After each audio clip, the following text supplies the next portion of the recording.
December সোমবার আগরতলায় অবস্থিত বাংলাদেশ সহকারী হাইকমিশনে হামলা এবং জাতীয় পতাকায় আগুন দেওয়ার ঘটনায় বাংলাদেশ ভারত সম্পর্কের অস্থিরতা দেখা যায়।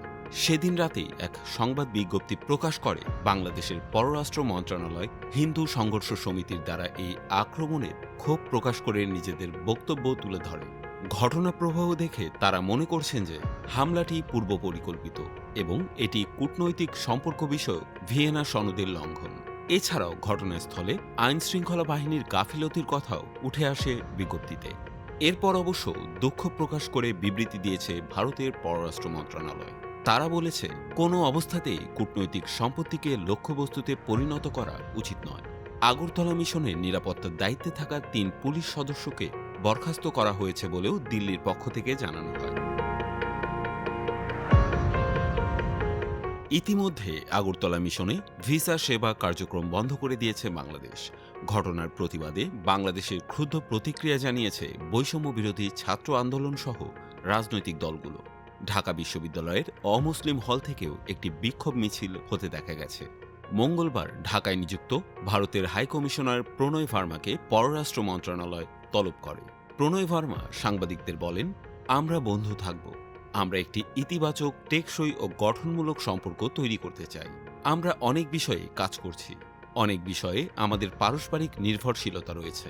আমাদের ইতিবাচক সম্পর্কে উভয় দেশের জনগণ উপকৃত হয়। চলমান ইস্যুতে ভারতের সঙ্গে বাণিজ্যের ক্ষেত্রে কোনো সমস্যা হবে কিনা এমন প্রশ্নের উত্তরে বুধবার অর্থ উপদেষ্টা বলেন, ভারতের সঙ্গে আমাদের কমার্শিয়াল ইস্যুতে বাণিজ্যিক ব্যাপারে রাজনীতি আসছে না। ভারত থেকে চাল আমদানি করবে কি করবে না এগুলো ম্যাটার না। যারা প্রতিযোগিতা মূল্য দেবে, দ্রুত দেবে এবং কোয়ালিটি থাকবে, সেখান থেকেই নেব। সেটা ভারত বা বিভিন্ন দেশ হতে পারে। ভারত ও মিয়ানমারের সঙ্গে কথা বলেছি, ভিয়েতনামের সঙ্গেও কথা বলেছি। এগুলো ব্যাপারে রাজনীতি প্রবেশ করবে না। নৌ পরিবহন এবং শ্রম ও কর্মসংস্থান মন্ত্রণালয়ের উপদেষ্টা এম সাখাওয়াত হোসেন বলেন, আমরা সবসময় ভারতের সঙ্গে বন্ধুত্ব রক্ষা করার জন্য তৈরি। তবে ভারত যদি সহযোগিতা না করে তাহলে বাংলাদেশের মানুষ ভারতমুখী হবে না।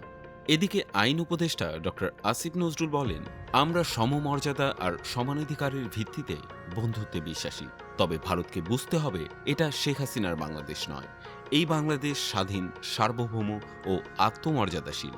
আগামী 10 ডিসেম্বর দেশটির পররাষ্ট্র সচিব বিক্রম মিশ্রি ঢাকায় আসার কথা রয়েছে। একটি কূটনৈতিক সূত্র এই বিষয়টি বাংলাদেশের জাতীয় সংবাদ সংস্থা ইউএনবিকে নিশ্চিত করেছে। আওয়ামী লীগ সরকারের পতন এবং 5 আগস্ট থেকে ভারতে অবস্থানরত শেখ হাসিনার পতনের পর এটি হবে ভারত সরকারের সচিব পর্যায়ের কোনো কর্মকর্তার প্রথম সফর। একসময় ভারত বাংলাদেশের যে বন্ধুত্বপূর্ণ সম্পর্ক ছিল তা এখন অনেকটাই তিক্ত। এরকম অস্থিরতা এই প্রথম দেখা যায় বাংলাদেশ ভারতে। চিকিৎসা, শিক্ষা, ব্যবসা সহ অনেক খাতে বাংলাদেশ ভারতের সঙ্গে কাজ করে যাচ্ছে।